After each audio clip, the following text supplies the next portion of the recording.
Bonsoir à tous et bienvenue dans Smart Bourse. Smart Bourse, votre rendez-vous bourse 2 fois par jour en direct sur Bismart à 12h30. Tout d'abord, une demi-heure pour décrypter la tendance à la mi-journée sur les marchés financiers, mais aussi revenir sur les actualités de marché avant la grande édition du soir. Cette fois-ci, 1 heure pour décrypter les actualités, les tendances et évidemment les actualités de marché. Et au sommaire de cette édition et même de cette séance boursière, nous reviendrons sur les tendances d'inflation de part et d'autre de l'Atlantique, alors que la statistique est la cible prioritaire des banques centrales actuellement. Si l'indice PCE et notamment PCE Core ne sera publié que demain aux États-Unis et l'estimation d'inflation en zone euro que vendredi pour sa part, nous avons déjà quelques indices avec une inflation espagnole qui atteint son plus haut niveau depuis 37 ans à 10,2%, une inflation légèrement en dessous de 10% en Belgique qui touche elle aussi des niveaux qu'elle n'avait pas connus depuis 40 ans, l'inflation allemande qui elle semble de son côté reculer légèrement selon les premières estimations.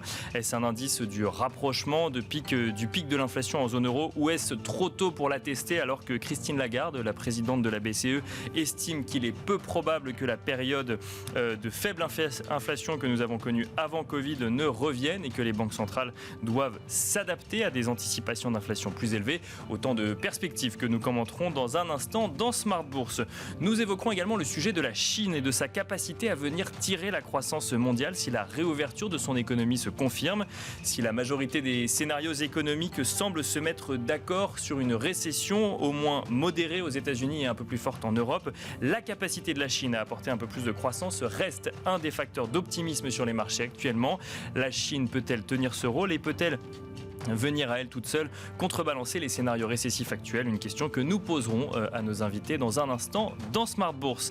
Et puis dans la dernière partie de Smart Bourse, dans le quart d'heure thématique, nous évoquerons le sujet des biotech, un secteur qui a largement chuté en bourse depuis août 2021 et depuis que le sujet d'approvisionnement en vaccins est devenu moins critique au niveau des gouvernements. Le Nasdaq Biotech montre actuellement quelques signes d'un retour des investisseurs sur cette thématique. Nous ferons le point sur le sujet avec Sacha Pouget, directeur associé chez Calisté Biotech Advisor. Bienvenue à vous tous qui nous rejoignez. Smart Bourse, c'est parti.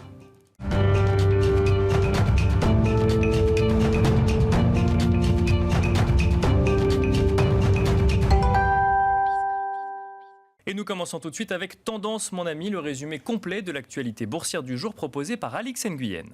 Le CAC campe dans le rouge si le ralentissement de l'inflation en Allemagne a quelque peu soulagé le marché. Celle-ci s'est vite trouvée occultée par la contraction plus importante qu'anticipée du PIB des États-Unis au premier trimestre. Les chiffres publiés à 14h30 sont moins bons qu'attendus. Le PIB sort en recul d'1,6% contre 1,5% précédemment estimé. L'indice des prix PCE se dégrade quant à lui à 7,1% contre 7% précédemment. Avant cela, nous découvrions donc la première estimation de l'inflation en Allemagne pour le mois de juin. Cette dernière a atteint 7,6% sur un an, soit en baisse de 0,3 points par rapport au mois précédent.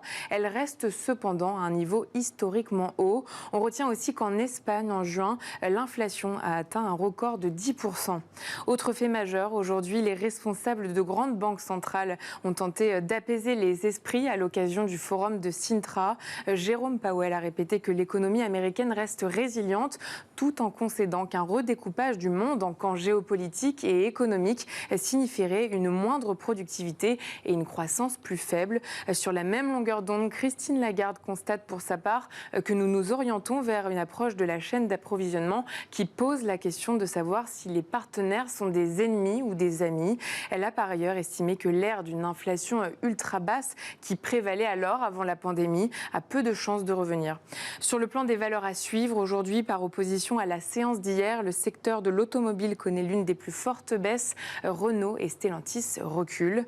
Atos a remporté un contrat d'1,2 million d'euros auprès de l'agence d'information et de communication de l'OTAN dans la modernisation de ses systèmes de cybersécurité.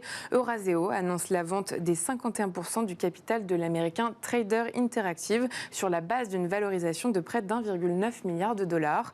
Et puis TF1 nous apprend avoir signé un accord en vue de la cession des activités publishers de Unify au groupe Reworld Media. Voilà donc Tendance, mon ami, le résumé complet de l'actualité boursière du jour proposé par Alix Nguyen.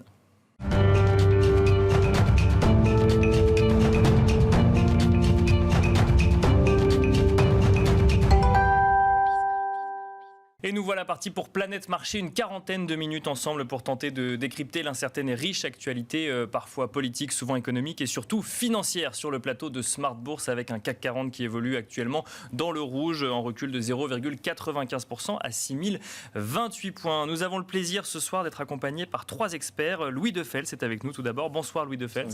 Bienvenue sur le plateau de Smart Bourse. Vous êtes directeur général responsable de la gestion collective chez Gay-Lussac Gestion. À vos côtés également Pierre Bismuth. Bonsoir Pierre Bismuth. Bonsoir Nicolas. Bienvenue également sur le plateau de Smart Bourse. Vous êtes directeur général et responsable des gestions de Myria AM et nous avons le plaisir d'être accompagnés également par Vincent Ganzi. Bonsoir Vincent Ganzi. Bonsoir Nicolas. Vous êtes directeur de la stratégie d'investissement de Cholet Dupont Oudard. Alors messieurs, on va commencer par se poser cette question que tout le monde se pose, cette question de la récession. Alors j'ai pas forcément envie de vous demander si la récession fait partie de vos scénarios, même si j'ai une petite idée de la réponse, même si on n'en a pas parlé avant. J'ai envie de vous poser la question autrement. On va commencer par vous, Louis Defels. Quand on regarde les statistiques, que ce soit le climat des affaires calculé par la Fed de Richmond, la Fed de Dallas, l'indice du Conference Board ou plus récemment la contraction un peu plus forte que prévu du PIB de l'économie, enfin du PIB américain au premier trimestre, la question qu'on se pose, c'est est-ce que la récession ne serait pas déjà là ou au moins dans les esprits ? Alors, concernant la récession, je pense que c'est vraiment un terme très journalistique ou pour les journaux pour faire peur un peu particulier. Vous savez que ce qui est plus important, c'est le reflet de la croissance des bénéfices par action qui est le fruit de la bourse. Mais ce qui est assez intéressant, c'est que récession ou pas, le plus important, comme vous venez de dire, c'est l'indice du consommateur qui est au plus bas. Pourquoi ? Parce qu'on a encore vu des chiffres d'inflation qui étaient très élevés et même si le dernier chiffre de l'Allemagne tout à l'heure était inférieur à l'attente, une tendance ne fait pas, un mois ne veut dire pas de compléter une tendance. Et ce qui est très important, c'est de voir, c'est que le consommateur lui est impacté parce que forcément les salaires en Europe ne suivent pas du tout aussi vite que l'inflation. Donc c'est vrai que le pouvoir d'achat réel baisse n'a jamais autant baissé depuis autant d'années. Donc c'est vrai qu'aujourd'hui, on y arrive. Les grands groupes américains s'amusent à faire des probabilités sur la récession. On est passé 30 à 40 à 50. Les grands groupes, la Fed aussi, les différentes Fed aux États-Unis. Enfin, c'est le terme aujourd'hui qui agite les marchés financiers et tous les commentateurs, effectivement, c'est vrai. Je pense que le plus important, c'est vraiment l'inflation. On le voit tout de suite, même aujourd'hui, quand je suis l'inflation, finalement, l'Allemagne un peu mieux. Tout de suite, le marché remonte. Et c'est vrai que la vraie question qu'on va savoir, c'est quand est-ce qu'on va avoir le pic de l'inflation ? On pensait que c'était déjà il y a quelques mois. On a vu que finalement, aux États-Unis, c'est sorti bien plus fort que prévu. C'est ce qui nous a fait fortement chuter sur le mois de juin. Et nous, on continue de penser, en tout cas chez Gay-Lussac Gestion, que le pic de l'inflation va être trouvé autour de cet été. On voit déjà qu'autour de l'inflation sur les biens, ça c'est quand même assez calmé, notamment sur la politique de l'offre. C'est plutôt, donc je vous rappelle, l'inflation, les biens, c'est plutôt 40% dans la composition de l'indice, et c'est plutôt les services qui ont repris le relais, notamment par la réouverture de l'économie, dans l'hôtellerie, le tourisme, etc. Et nous, on continue de penser que, en effet, les Français, les Américains ont beaucoup d'épargne, ont puisé dedans, ils vont partir en vacances, ça, tout va bien se passer. Mais ce qui est très compliqué, c'est pour ça que je pense que voilà, il va peut-être avoir ce pic cet été, et derrière, avec une demande qui va ralentir et une politique d'offre qui ira mieux, nous, on continue de penser que les pics de l'inflation vont arriver. D'accord. Et que mais alors ils ont quoi ? 1 mois, 3 mois, 6 mois, on est capable de... C'est compliqué. Oui. Certes, l'inflation va durer plus longtemps que prévu structurellement, parce qu'il y a encore l'alimentaire et aussi les salaires qui vont être encore un peu plus élevés. Je veux dire, l'alimentaire aussi, pendant le coût de l'énergie qui vont rester plus élevés. Mais il y a quand même pas mal de facteurs quand même positifs sur l'inflation qui sont plus conjoncturels, qui vont rebaisser. Donc quand on voit les congestions, les coûts de fret comme ça qui commencent à baisser, avec la Chine qui commence à aller mieux, et vous allez voir que le prix des biens finis vont commencer aussi à baisser. Donc il y a quand même des choses assez positives dessus. Et donc, on pense que le pic des taux, vous savez, des taux d'intérêt qui sont remontés, on a eu un pic, je crois, à 3,40 quasiment aux États-Unis. Il y en a plus de 2% maintenant en Europe. Donc, on continue de penser qu'on n'est pas loin des plus hauts. D'accord. Et que peut-être, une fois qu'on aura ce pic, ça va faire du bien, en tout cas, au marché action. Donc, nous, on continue de penser que, voilà, d'ici peut-être la fin d'été, récession ou pas, pour répondre à votre question, nous, c'est pas ça ce qu'on regarde vraiment. C'est, voilà, je pense que le marché est vraiment axé dessus. Ça donnera un signal d'achat et on pourra enfin, à ce moment, revenir vers les sociétés de qualité qui ont été un peu massacrées depuis le début de l'année. Non, mais c'est intéressant parce qu'effectivement, ce que vous nous décrivez à un moment de tension qui ne durerait encore que quelques mois avant une détente du coup sur les taux obligataires ou sur l'inflation ou même sur les marchés financiers, si je vous suis. Mais le sujet d'une récession technique ou profonde, du coup enclenchée par une baisse de soutien monétaire de la Fed, par exemple, à un rythme trop fort, n'est pas un sujet d'inquiétude chez vous? Si, ça peut être une inquiétude, mais comme vous avez compris, c'est que la Fed, qui devait augmenter ses taux de 50 points de base, a augmenté finalement de 75 points de base. Pourquoi ? Parce qu'elle est très data-driven. Elle a vu que finalement le taux d'inflation était beaucoup plus fort, donc elle a ajusté. Donc si, pendant cet été, on l'a vu avec l'Allemagne, c'est qu'un chiffre, il faut faire attention, on voit qu'il y a une tendance qui commence à ralentir par les effets de base, par les différents éléments techniques qu'on a expliqués, peut-être qu'à ce moment-là, les banquiers centraux adouciront leur politique et vous verrez que les taux bas ralentiront. Et c'est pour ça, même peut-être récession tactique ou pas, ce qui est intéressant, c'est qu'une fois ce pic devant nous, peut-être moindre de hawkishness, comme on dit, des banquiers centraux, et ça pourrait peut-être libérer le marché. Parce que ce qui est très compliqué, c'est qu'aujourd'hui, le marché anticipe énormément. Rappelez-vous, on a encore le 4e trimestre 2018 dedans, la crise du Covid avec les forts rebonds. Et le problème, c'est qu'aujourd'hui, on a cette inertie. C'est que le marché commence à anticiper beaucoup. Il y a quelques petits bear market rally que l'on a. Mais c'est vrai que il y a une certaine inertie, ça continue de baisser doucement. Et c'est vrai que je pense que tant qu'on n'a pas encore atteint ce pic d'inflation, ça va continuer de baisser. Mais c'est vrai qu'aujourd'hui, quand on interroge les différentes personnes sur le plateau, tout le monde est extrêmement noir, tout le monde attend la récession, tout le monde dit que c'est la fin du monde, oui, etc. On parle de promesses, de certitudes, enfin moi c'est ce que j'entends régulièrement. Mais voilà, le S&P quasiment, je ne sais plus combien il est en baisse, quasiment 30, non, ça c'est 20% de baisse. Ouais, quasiment 20%, c'est le Nasdaq qui est en baisse de 30. Bon, ça peut continuer un peu plus bas. C'est vrai qu'après, on pourra parler aussi des bénéfices par action qui n'ont pas encore été révisés à la baisse. Je pense qu'avec la publication qu'on va voir au mois de juillet, il y aura pas mal de warnings, il y en a eu déjà beaucoup, ça va être révisé à la baisse. Et voilà, le travail sera fait. Mais je continue de penser que c'est toujours l'inflation et pas forcément le mot récession qui va driver le marché. Mais en effet, c'est vrai qu'on se trompe beaucoup tous sur cette fameuse inflation. Mais espérons que là, le chiffre de l'Allemagne soit une tendance. Pour l'instant, c'est trop tôt pour le dire. Et c'est vrai que si la tendance revient bas, clairement, je pense que ça donnera un peu un support sur les valorisations et sur certaines sociétés qui ont déjà fortement corrigé. Vincent Genzi, alors effectivement, je rappelle que le terme récession, qu'on utilise tous beaucoup, c'est 2 trimestres consécutifs de croissance négative. Ça ne veut pas forcément dire crise profonde. Après, effectivement, chacun a sa vision. J'ai entendu des scénarios plus noirs que celui que vous nous décrivez. Mais pour vous, le sujet récessif, épisode récessif, que ce soit aux États-Unis ou en Europe, est une source d'inquiétude dans vos scénarios de marché ? Je crois qu'en tout cas, les investisseurs ont clairement tourné la page. Aujourd'hui, le risque le plus important, ce n'est pas celui de l'inflation. Le risque aujourd'hui, c'est l'ampleur du ralentissement économique et ou de la récession. L'inflation reste le sujet d'actualité des banques centrales et aussi des marchés. Mais compte tenu de la réaction des banques centrales depuis quelques semaines, l'ensemble des acteurs a bien compris que les banques centrales allaient aller beaucoup plus vite et beaucoup plus fort pour calmer cette inflation. Et donc, d'une manière ou d'une autre, le pic de l'inflation, on l'aura. On reviendra à un niveau tolérable. Est-ce que ce sera 2, 3, 4 ? Aujourd'hui, personne ne le sait et personne n'est capable de vous dire quand. Mais quand on regarde le comportement des marchés obligataires, aujourd'hui, la peur des marchés obligataires, ce n'est plus l'inflation, puisque les taux ont commencé à rebaisser. Ça ne veut pas dire qu'on n'ira pas graduellement un petit peu plus haut, mais j'ai l'impression quand même qu'en termes de risque et d'intensité, la hausse des taux longs est probablement proche de sa fin. Et la baisse des marchés actions, elle, est-ce qu'on a déjà vu le plus bas ou non ? Est-ce qu'on a totalement pricé la récession ou non ? J'en suis pas totalement convaincu. Mais c'est extrêmement difficile à évaluer parce que ça dépend des probabilités. Si vous mettez une probabilité de récession de 50%, 20% de baisse des marchés entre le plus haut et le plus bas, c'est pas mal. Si le marché doit pricer 100% de récession parce que dans les semaines et dans les mois qui viennent, on voit que le consommateur américain flanche un petit peu plus, qu'il y a une interruption de fourniture du gaz en Allemagne, que tout ceci crée des pénuries pour les industries qui sont obligées de fermer, etc., il est clair que la peur de la récession va être plus forte et qu'il y a un risque de baisse supplémentaire. Maintenant, il y a déjà beaucoup de pessimisme.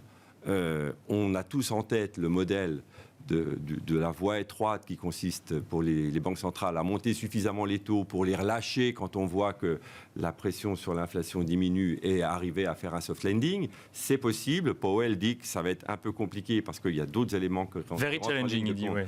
Avec la Chine et avec l'Ukraine. Mais bon, tout le monde a envie d'avoir ce scénario et les marchés voient plutôt le côté optimiste que négatif. Donc ça explique qu'il y ait aussi des rebonds techniques. Bon, maintenant les marchés peuvent aussi se tromper, mais bon, il y a quand même un adage boursier qui dit que les marchés ont correctement anticipé 11 des 7 dernières récessions. Donc on se trompe aussi de temps en temps. Alors vous dites que vous avez évoqué un niveau effectivement qu'on accepterait finalement d'inflation si on reste vraiment sur ce sujet inflation. Alors justement, Christine Lagarde, elle s'est exprimée sur le sujet en disant, et on l'a eu tout à l'heure en résumé dans Tendance mon ami, que cette idée que revenir sur des niveaux d'inflation qui ont précédé avant la pandémie de Covid-19, c'était presque illusoire et qu'il fallait s'attendre à avoir des niveaux plus élevés. Ça veut dire qu'une inflation à 2% à court terme, ça reste illusoire si on entend ce que nous dit Christine Lagarde. À court terme, oui, ça c'est sûr. Et à moyen terme, peut-être plus. Ce qu'elle a voulu dire, c'est que au moment du Covid et en sortie de Covid, on a eu des inflations qui étaient encore compris entre 0 et 1% en Europe. Là, ce qu'elle nous dit, c'est que ce niveau de non-inflation, aujourd'hui, on l'oublie. Et on aura effectivement une inflation un peu plus forte que ce que l'on avait auparavant. Je pense que l'objectif, dans sa tête, c'est quand même de revenir à 2% et qu'elle pense qu'on peut y arriver. Ce qui est plus gênant, c'est qu'on risque d'y arriver, mais au prix d'un ralentissement très prononcé. C'est aussi ce que dit Jérôme Powell. Powell dit, tant que je n'ai pas vaincu l'inflation, il y a un risque pour la croissance, et je préfère avoir une croissance qui ralentit un petit peu, partant d'un point très élevé, plutôt que l'inverse. Je ne veux pas laisser un régime inflationniste durablement élevé s'installer. Sachant que les rythmes ne sont quand même pas les mêmes pour la Fed et la BCE, et les réalités économiques des territoires que sont les États-Unis ou la zone euro ne sont pas les mêmes non plus. Donc est-ce que le terme récession révèle la même réalité dans les deux cas? Non. Écoutez, les États-Unis ont eu un trimestre de croissance négatif un peu exceptionnel pour des raisons très, très particulières. Le deuxième trimestre devrait être positif, mais on a bien eu une surprise au premier. Donc si ça se trouve, dans 3 semaines, on se dit tiens, il y a eu une récession de 2 trimestres aux États-Unis. Je ne crois pas que ce soit le plus important, comme le disait lui. Il y a aussi derrière l'aspect bénéfice et marge des entreprises qui est très important. Quant à l'Europe, c'est une mosaïque. Donc, on peut très bien avoir un ou l'autre des pays européens en récession technique, ou avoir, même au niveau européen, une activité qui tangente les zéros. Bon, alors on va y venir. C'est plutôt, quand on y sera, ce sera plutôt une question après de se projeter, de voir si c'est le début d'un mouvement plus fort ou si c'est juste un atterrissage en douceur. Et si effectivement on a eu entre-temps un changement de discours des banques centrales à l'automne parce que l'inflation commence enfin à reculer, je pense que les marchés seront encouragés par le fait que l'inflation reste élevée, mais elle ralentit, et donc les banques centrales vont être vigilantes à ne pas casser la croissance. Powell a dit quelque chose d'assez remarquable tout à l'heure. Il a dit, mon but, c'est de ralentir l'activité pour rééquilibrer l'offre et la demande.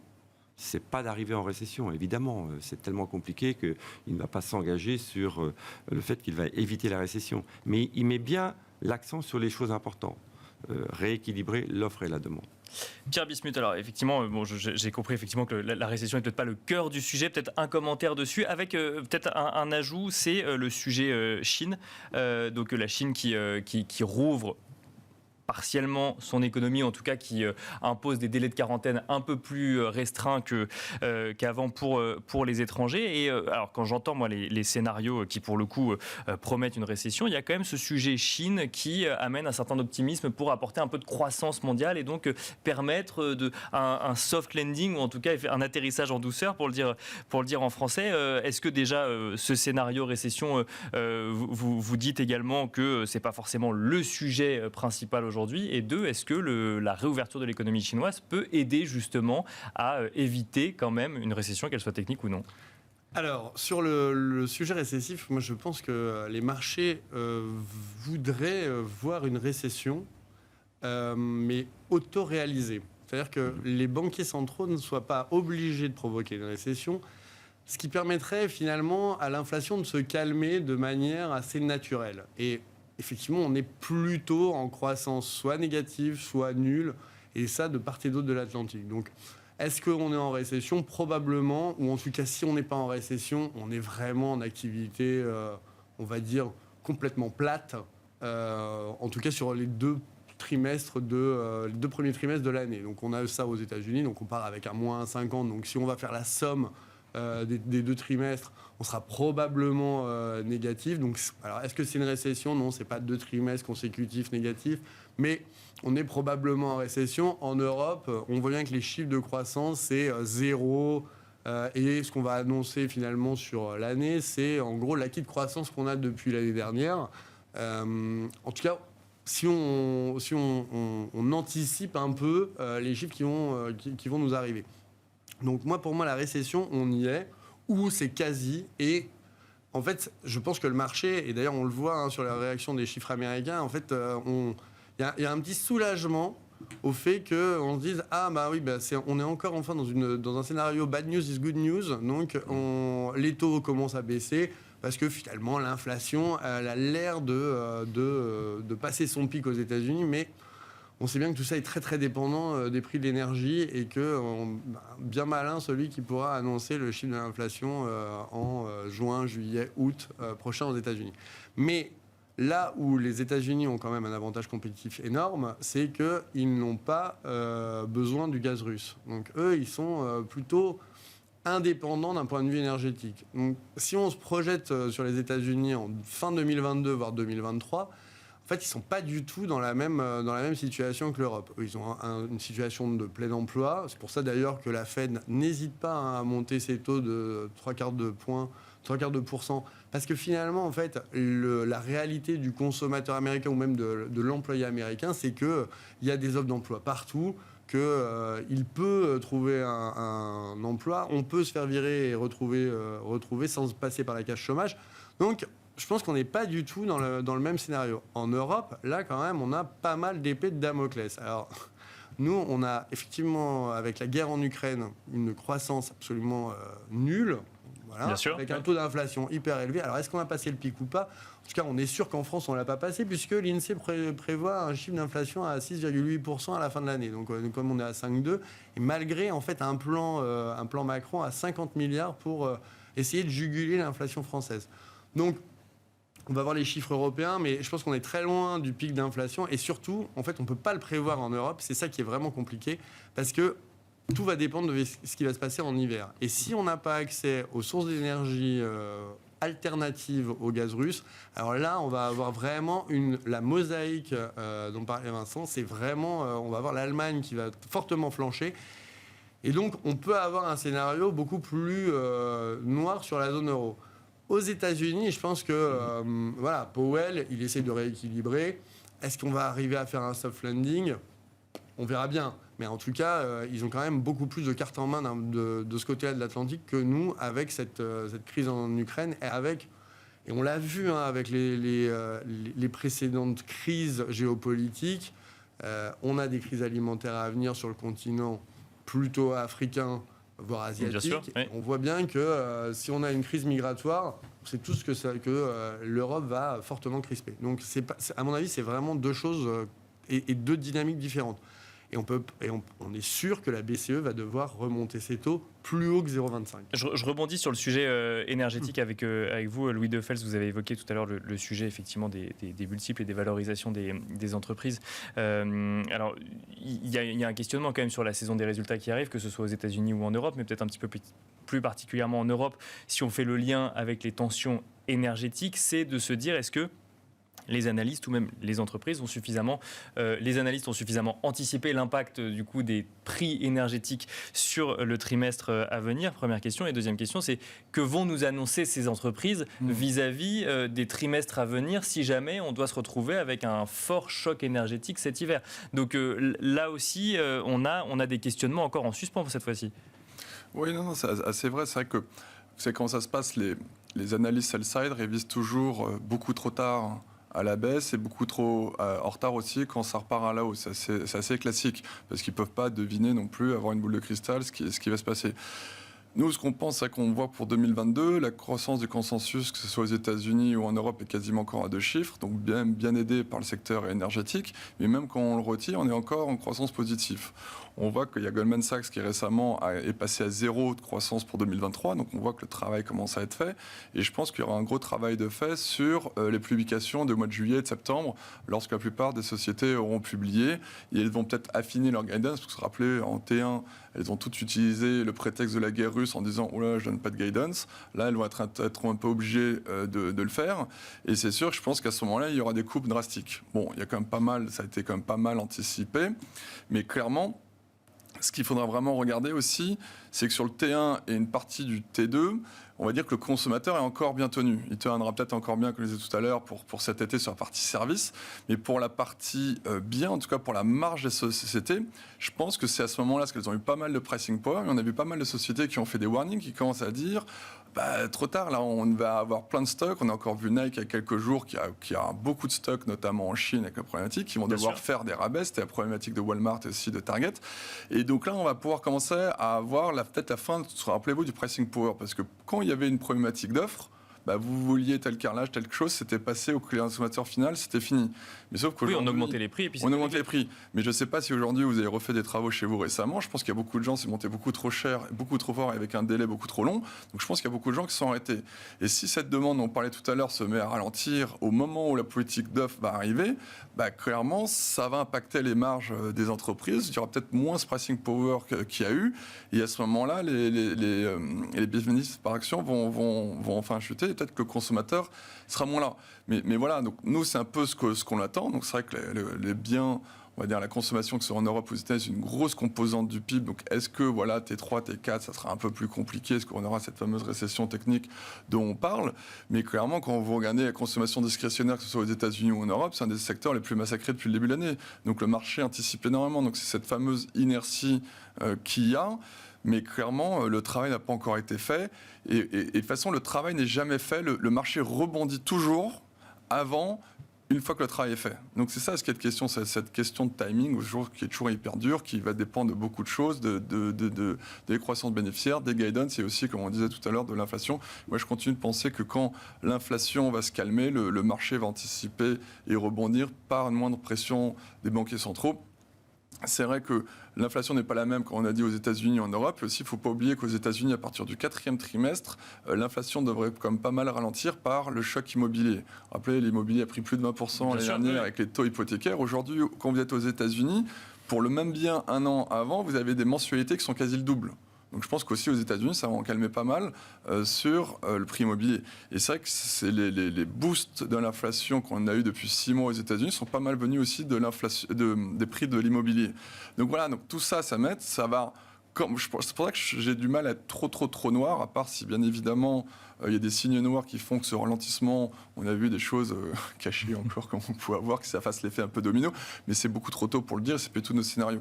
Donc voilà, c'est pour ça que... Sur la saison des résultats à venir, par exemple, vous n'êtes pas si pessimiste que ça, même si ce serait donc ou dû finalement à une dynamique venue de 2021 encore, ou même simplement parce que on va pas s'attendre à des révisions à la baisse ou des profit warnings en série. Ça dépend vraiment. Je pense que pour les parties bien industrielles, tout ce qui est partie Covid, attention, parce qu'il y a des effets de base très compliqués. On a vu pas mal de sociétés dans tout ce qui est textile, c'était très compliqué. On a vu sur Zalando, sur Azos, tout ça, c'était un massacre, mais voilà, à la limite, c'est déjà dans les cours. La partie service, elle, repart bien. Tout ce qui est dans les services informatiques, ils ont du vrai pricing power, c'est bien. Donc voilà, il va falloir faire un peu son choix de stock picking. Mais ce qui est intéressant, c'est de dire, rappelez-vous, au premier trimestre, il y a plein de sociétés qui ont largement battu le consensus et les titres chutaient. Prise de bénéfices. Là, on peut espérer, je ne sais pas si c'est encore le T2 ou peut-être un peu plus tard dans l'année sur le Q3, quand on les aura peut-être en octobre-novembre. Là, le point bas sera atteint et je pense que le marché aura déjà rebondi avant. Donc, c'est qu'une question de timing et surtout d'inertie. Puisque voilà, malheureusement, on attend tous, peut-être, comme vous dites très justement, que la récession arrive pour que on passe à autre chose. Et malheureusement, on n'est que fin juin, on arrive bientôt en juillet. Donc, chaque mois, cette fameuse inertie. Donc voilà, on fait encore le dos rond, Peut-être que voilà, on va retomber sous les 6000 sur CAC 40, c'est très probable. Mais à la limite, tant mieux. Mais comme tout le monde l'attend, on n'est pas à l'abri non plus d'un rebond peut-être cet été, et peut-être une rechute plus tard. C'est très difficile de savoir quand. Vincent Genzi, sur justement cette saison de résultats ou même les multiples pricés par le marché aujourd'hui. Je crois qu'il est très difficile de généraliser au niveau des indices, parce que tout va vraiment être très stock spécifique, très company spécifique. Il y a eu des warnings chez les distributeurs, chez des producteurs de textiles. Il y a eu aussi des warnings chez Kingspan qui fait des matériaux de construction. Donc, à mon avis, on va probablement avoir un petit peu plus de warning, et les sociétés qui voient quand même l'environnement évoluer avec plus de stock probablement et une capacité à faire passer les prix beaucoup plus difficile que par le passé, parce que la demande est un peu moins forte. Donc je pense qu'on va avoir quand même des warnings. Est-ce que ça va décevoir le marché, comme le disait lui? C'est pas évident, parce que les sociétés les plus cycliques ont effectivement déjà beaucoup baissé. On aura peut-être des déceptions sur des titres qui n'ont pas trop mal tenu et qui font un warning. Imaginez un warning d'Air Liquide, c'est peut-être pas dans les cours. Je ne dis pas qu'il va le faire, évidemment, mais ça va vraiment dépendre des secteurs et des valeurs. Je pense que c'est très compliqué. Quant à l'ajustement des valos, on a eu déjà une très forte baisse des multiples. On est passé de multiples de plus de 25 à moins de 15, grosso modo, aux États-Unis ou en Europe. Ce n'est pas tout à fait les mêmes de part et d'autre de l'Atlantique. Mais on a déjà eu une belle compression des multiples. Si les taux, effectivement, reste dans les niveaux actuels, que la progression des taux longs s'arrête, je pense que la phase de compression des multiples est sans doute derrière nous.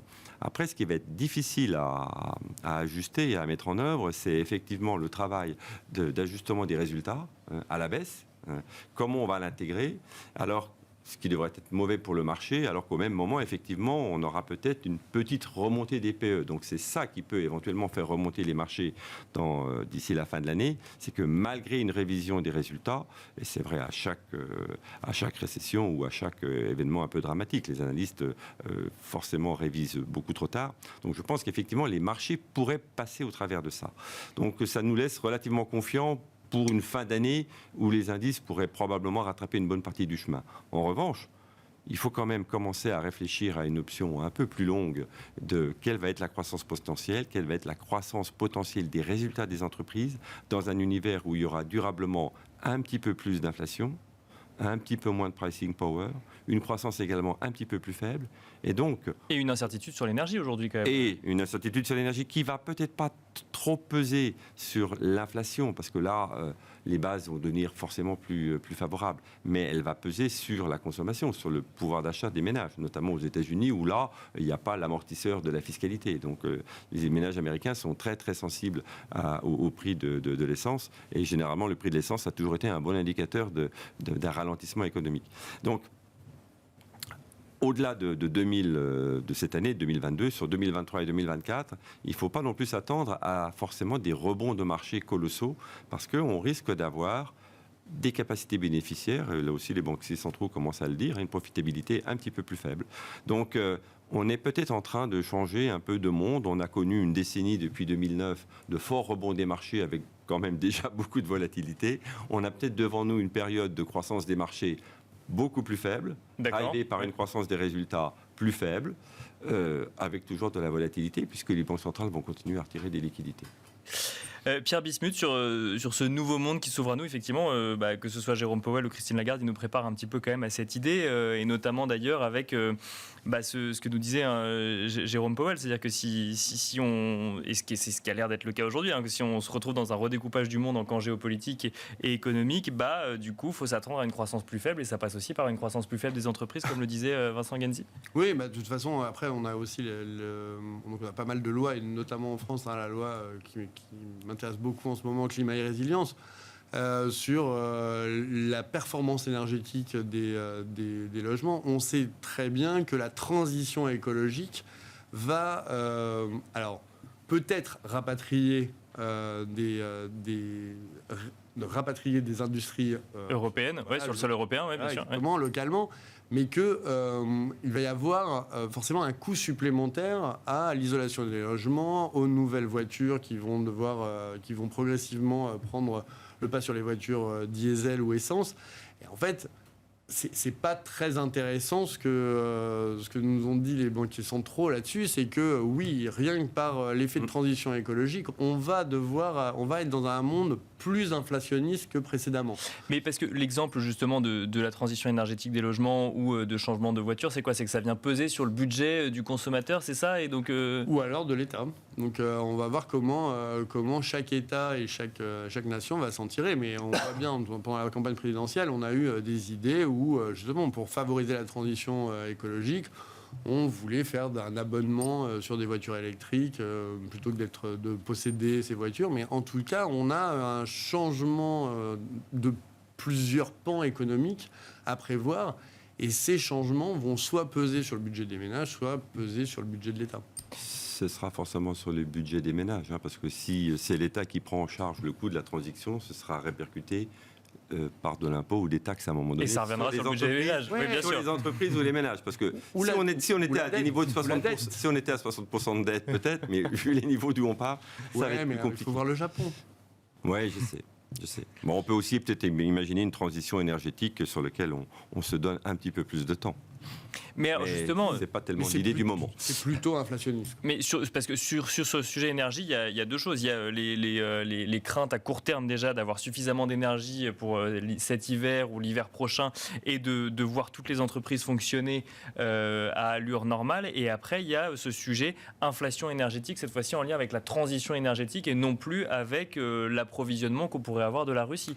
De toute façon, on voit bien que là, on est un peu à la croisée des chemins. Donc on a le court terme qui se télescope avec le long terme.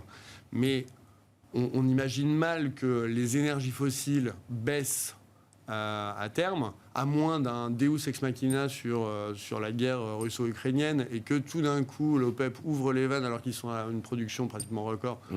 On voit mal. Oui, parce qu'ils n'ont pas la capacité de faire plus aujourd'hui. Ouais, voilà, on consomme 100 millions de barils par jour.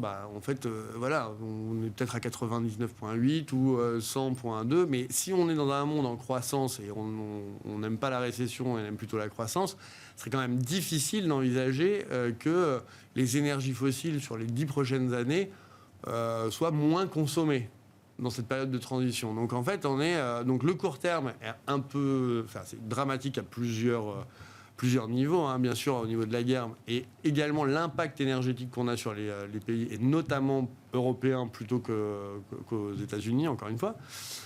Et à long terme, c'est vrai qu'on imagine mal comment on peut avoir une inflation à zéro alors que tout le monde va rentrer en transition et que on a les lois européennes qui rentrent en vigueur. Donc 2035, il n'y a plus de voitures thermiques. Thermiques, merci. Donc Renault a déjà annoncé que ça sera en 2030 pour eux. Donc forcément, on a quand même une rupture technologique qui va se mettre en place et des ménages qui vont devoir s'adapter. Et là, quand vous avez une adaptation d'une société, c'est forcément inflationniste. Mais alors, qu'est-ce qu'on fait, par exemple, du coup, si on fait le lien avec les marchés financiers maintenant? On ne va plus que sur les valeurs vertes en lien avec la transition énergétique, du coup? Pas forcément, parce que là, c'est le temps long. Donc, en fait, malheureusement, si c'était une droite linéaire, on serait tous très, très riches et on ne se poserait pas les questions de savoir quel est le market timing et est-ce qu'on est en récession ou pas. Donc on voit bien que c'était un bull market incroyable en 2020. En 2021, les valeurs vertes ont commencé un peu à flancher. Et 2022, là, c'est un marasme total.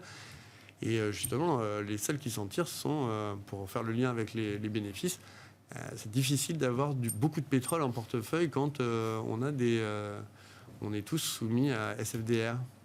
Même si c'est des valeurs qui performent bien en bourse, pour le coup, les valeurs énergétiques, et notamment bien avec le pétrole aujourd'hui. Vous pouvez difficilement avoir un fonds pétrole SFDR 8. Louis Defel, c'est ce que vous regardez dans le contexte actuel? Parce que c'est vrai que ma question du coup sur les valeurs vertes était un peu plus, si je l'élargis un petit peu, c'est que dans le contexte actuel, quand on investit dans un contexte d'incertitude tel que je le décris, alors si je comprends ce que vous me dites, le risque est quand même plus ou moins maîtrisé ou en tout cas intégré par les marchés. Qu'est-ce que vous regardez, vous, dans le contexte actuel? Plusieurs choses pour le moment. Donc il est encore trop tôt, comme je disais tout à l'heure, pour revenir vers les belles valeurs de qualité croissance. Je pense qu'il faut attendre le pic de l'inflation pour revenir dessus, même si on voit que les taux se stabilisent. Et après, c'est très consensuel. Toutes les grandes stratégies disent qu'il faut avoir des valeurs défensives. Et c'est vrai qu'aujourd'hui, quand vous regardez les différents ratios cycliques sur défensives, quand les marchés en risk-off, les valeurs cycliques ne chutent plus tellement tant que ça. Donc pareil, je pense que c'est encore trop tôt. C'est parce que les cycliques, souvent, il faut les acheter quand les PMI, c'est les manufacturiers, vont sous les 150. Là, on a eu des mauvaises surprises la semaine dernière. Je pense qu'on n'y est pas loin. Ça va arriver peut-être dans les prochains mois. Et clairement, à ce moment-là, on va peut-être aussi pouvoir remettre certaines valeurs cycliques en portefeuille quand on aura touché les points bas de PMI, quand elles auront fait des warnings sur leur marge, elles reviendront à des niveaux de valuation élevés. C'est à ce moment-là, souvent, il faut racheter les cycliques. C'est vrai que ça peut paraître un peu bizarre quand on dit, tiens, on va peut-être rentrer en récession, etc. Je pense que le mal a été fait sur beaucoup l'automobile. On n'a pas encore un portefeuille aujourd'hui, mais massacré. Mais pareil, je pense dans les prochains mois, avoir un portefeuille un peu barbole, des valeurs de très forte qualité qui sont fait massacrer, où les PE sont revenus vraiment maintenant plutôt GARP, et des valeurs cycliques qui, elles, ont déjà été massacrées pour jouer peut-être l'éventuel futurs rebonds, parce que c'est pas mal qui ont été massacrés. Donc ça, c'est plus pour le niveau action. C'est que nous qui sommes aussi spécialisés sur les small et mid cap, je pense qu'il n'y a jamais eu autant de rachats dans les fonds small et mid cap. Les investisseurs reviennent sur les small et mid cap? Non, pas du tout. Non, ils sortent. Oui. Ils sortent encore. C'était déjà sorti normalement en 2018, en 2020, c'est pas reflux. Les flux sont absolument pas là, donc au moins le marché suit la croissance des bénéfices par action. Et je crois que c'est aux États-Unis comme en Europe. Je crois qu'en PE relatif par rapport à large cap, on s'est jamais payé aussi peu cher. Mais bon, aujourd'hui, être pas cher ne suffit pas malheureusement comme coussin, parce que c'est une thématique de flux. C'est vrai que la thématique de flux est toujours négative. Donc pour le moment, pareil, on fait le dos rond, cette fameuse inertie dont je parlais tout à l'heure. Mais ce qui est intéressant, c'est ce qui se passe aussi sur le taux, même si on est une société action. Clairement, la BCE, en tout cas les Govies, rappelez, on a eu le plus gros crack sur les Govies qui s'est passé avec des taux négatifs qui sont quasiment passés à +2 quasiment en France, et notamment le fort écartement des spreads entre les pays, ce qu'on appelle les PIGS. C'est vrai que ça m'étonne que les journalistes n'ont pas réutilisé cette fameuse expression de 2012. Fragmentation maintenant. Voilà. C'est un nouveau terme. Voilà, moi je dis fragmentation. Mais voilà, on parle de fragmentation.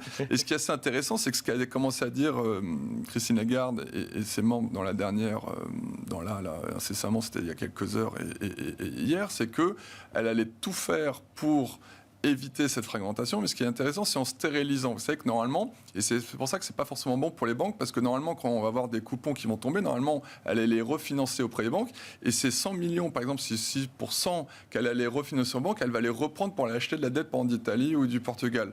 Donc comme ça permet de faire baisser les taux, donner la liquidité pour les Govies, donc des pays, on va dire, d'Europe du Sud, tout en gardant un bilan égal. Et donc ça, je trouve que c'est assez intelligent. Donc là, il y a les prochains mécanismes qui vont être affinés. Et je pense que, acheter peut-être des Govies aujourd'hui sur les périphériques ou les pays du Sud, c'était peut-être encore assez risqué il y a quelques jours, mais je pense que ça peut pas être une mauvaise idée, même si nous on est plutôt action chez nous. Vincent Genzi, justement, est-ce le retour de l'obligataire, je ne sais pas si on peut parler de retour, mais en tout cas, est-ce que ça devient une thématique d'investissement aussi? Non, ça dépend des pays et des zones. Sur les États-Unis, je pense qu'à 3,50, c'est plutôt un buy sur du Govies long aux États-Unis, pour à la fois pouvoir se reprotéger contre le risque de ralentissement, alors que jusqu'à présent, on a eu des baisses des actions en même temps que la baisse des obliges. Donc c'était très très frustrant. Aux États-Unis, maintenant, on commence à avoir une alternative. On ne l'a pas encore sur le monétaire. Encore, je parle de taux nominal, pas de réel, parce qu'avec l'inflation, ça reste quand même très, très négatif.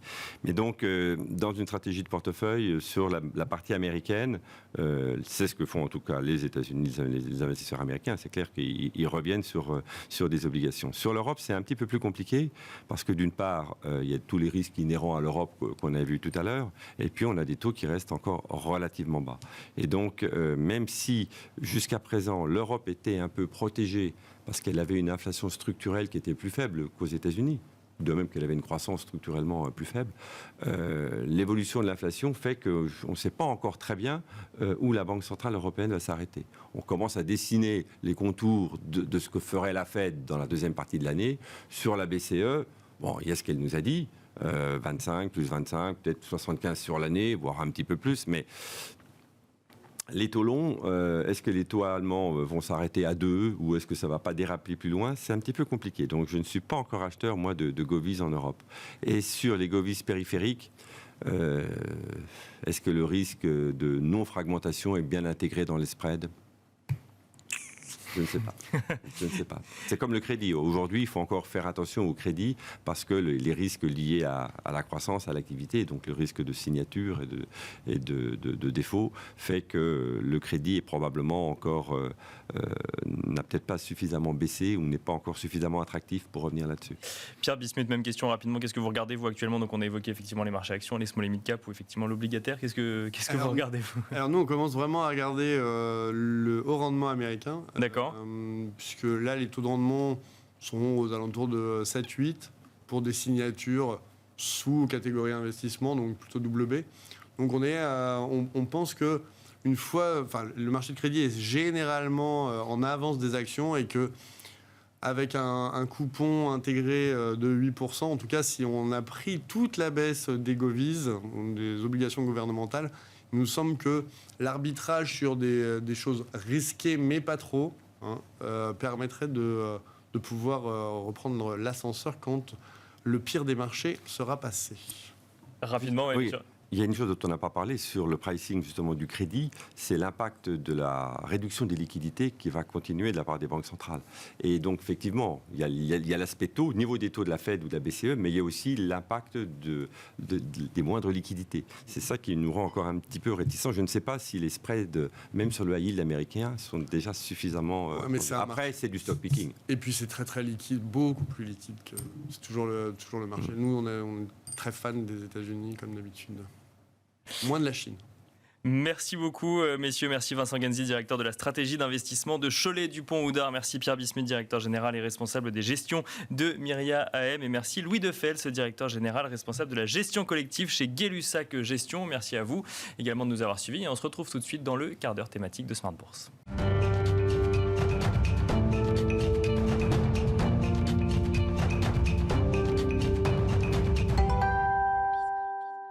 Et nous voilà partis à présent pour Marché à thème, le dernier quart d'heure thématique de Smart Bourse. Et le principe de ce dernier quart d'heure thématique est simple. Nous décortiquons ensemble une thématique d'investissement avec un invité en plateau. Et en l'occurrence, aujourd'hui, nous nous intéressons à la thématique des biotech.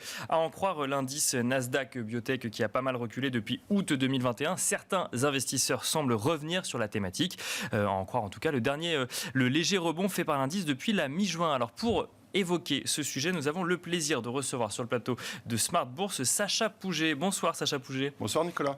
Bienvenue sur le plateau de Smart Bourse. Vous êtes directeur associé chez Calisté Biotech Advisor. Vous êtes également le fondateur de biotechbourse.fr. Je le disais en introduction, si on regarde le Nasdaq Biotech, on a vu quand même un recul assez marqué des biotech dans leur parcours boursier depuis août 2021. On parle de quoi? D'un recul de 40% du secteur, c'est ça? Alors 40% pour le S&P Biotech qui est on va dire un voisin de l'indice Nasdaq Biotech, mais qui comporte davantage de small et mid caps. D'accord. C'est plus, on va dire, des sociétés qui sont en développement, qui ne font pas encore de bénéfices, mais c'est un bon indice. Oui, il perd 40% depuis le début de l'année.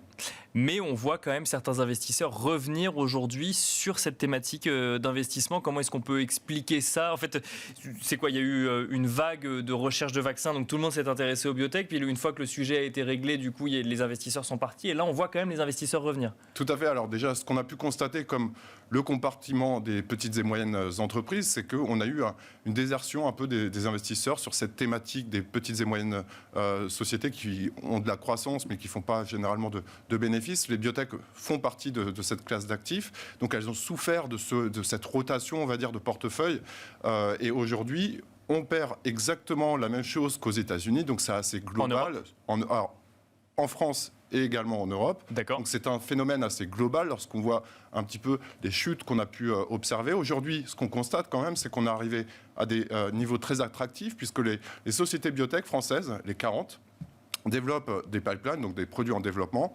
Et au moment où je vous parle, on est à une valorisation globale de ces 40 sociétés de 5 milliards d'euros. Ce n'est pas arrivé depuis 20 mois, donc on est vraiment sur des niveaux attractifs et surtout sur une diversification du pipeline qui est très mature aussi, puisqu'on a 65 phases 1 en développement, en essais cliniques, on a une cinquantaine de phases 2, et on a aussi 25 phases 3. Donc tout cela, quand même, peut être un réservoir de création de valeur pour l'investisseur qui peut intervenir sur des niveaux. Parce que les biotech, on le rappelle, donc du coup le fonctionnement, c'est que c'est quand même des sociétés qui ne génèrent pas de cash ou de chiffre d'affaires à court terme, puisque elles développent effectivement des médicaments ou en tout cas des produits. Et donc il y a ces 3 phases de test, phase 1, phase 2, phase 3, avant de potentiellement valider l'efficacité d'un médicament. Et c'est là seulement où on peut le mettre sur le marché. Exactement. Alors tout cela répond à vraiment des process bien normés, internationaux.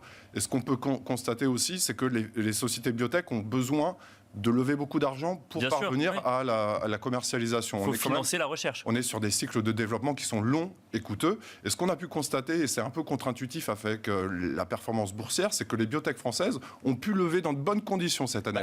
J'allais vous poser la question, c'est est-ce que quand on voit une chute de 40% effectivement du secteur, les biotech peuvent se financer pour développer des produits ou en tout cas des médicaments? Alors malgré tout, elles ont réussi à se financer et ça, c'est le principal phénomène encourageant de ce qu'on a pu constater sur cette première partie de l'année de 2022. Elles ont levé au moment où je vous parle 620 millions d'euros. Alors ça représente un peu, c'est un chiffre un peu froid si je puis dire, mais en fait c'est la deuxième année historique en termes de levée de fonds des biotech françaises qui sont cotées en bourse. D'accord.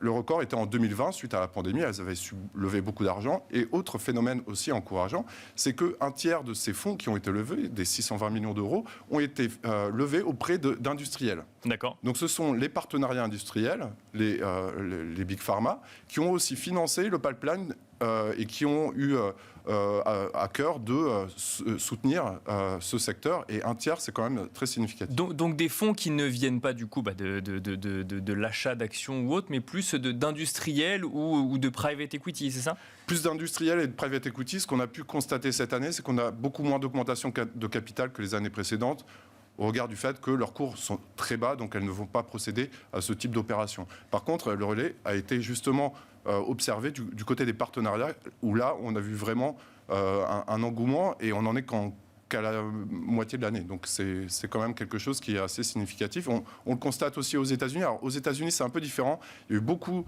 de lay-off, de plans de licenciement. Bien sûr. Ce n'est pas arrivé en France. En France, ce qu'on a pu constater, c'est plutôt une baisse dans les dépenses, notamment auprès de leurs prestataires. Donc, et il y a eu aussi, pour certaines sociétés, des recours à des priorisations dans leur développement.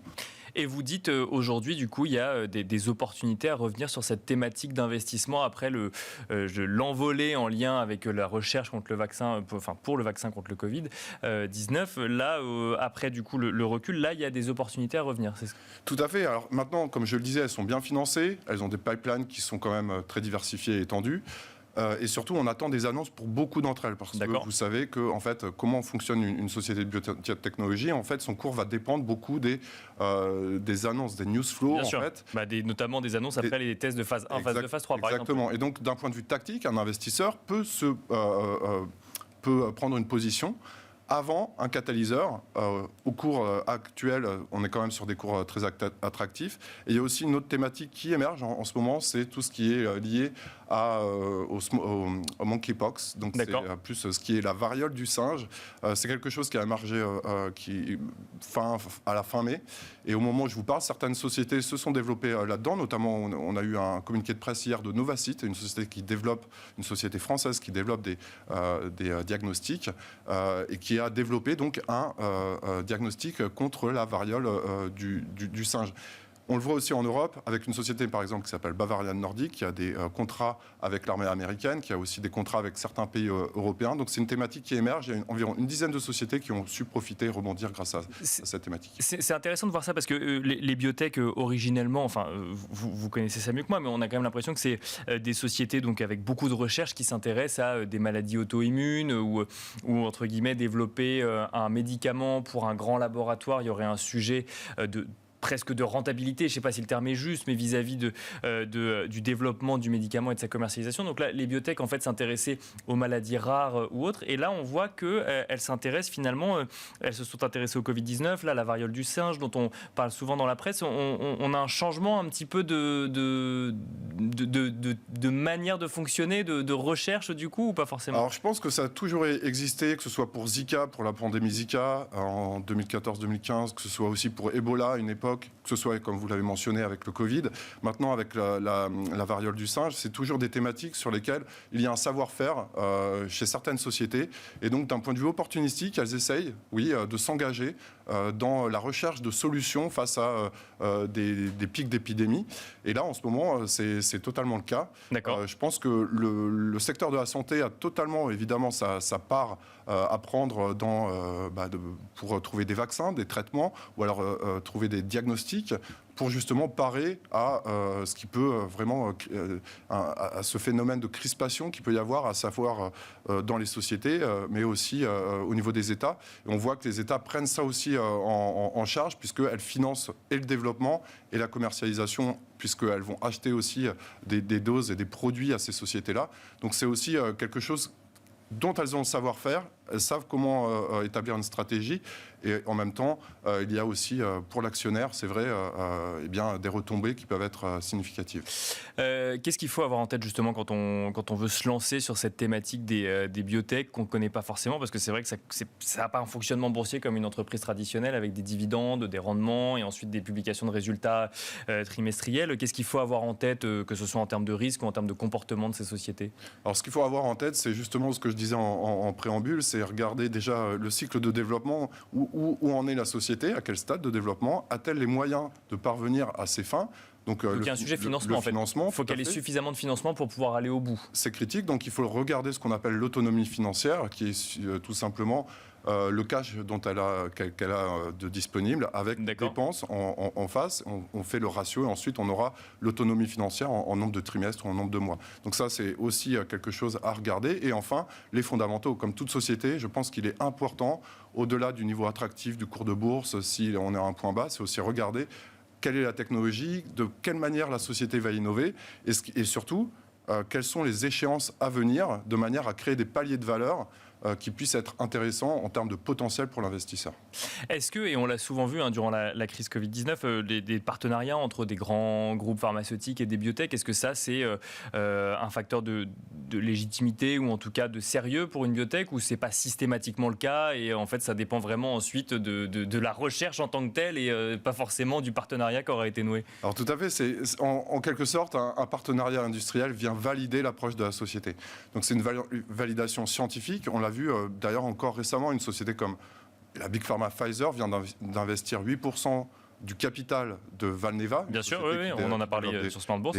Des vaccins. Et donc c'est la manifestation aussi que des grandes sociétés internationales s'intéressent à nos sociétés qui parviennent à des résultats dans leur recherche et dans leur développement et qui sont capables aussi de commercialiser. Donc là, on est dans une phase de maturité.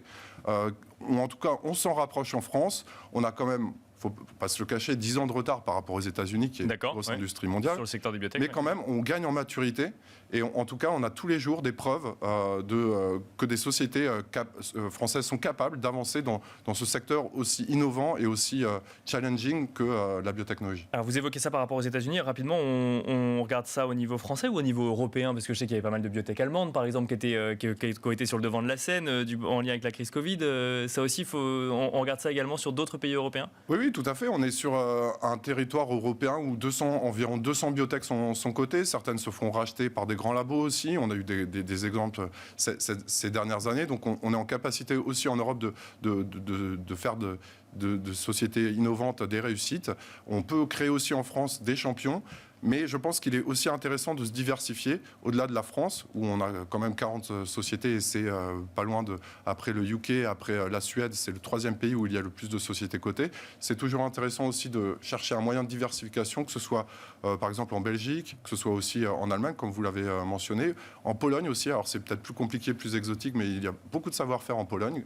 Et au Royaume-Uni, où là, beaucoup sont aussi parvenus à des succès.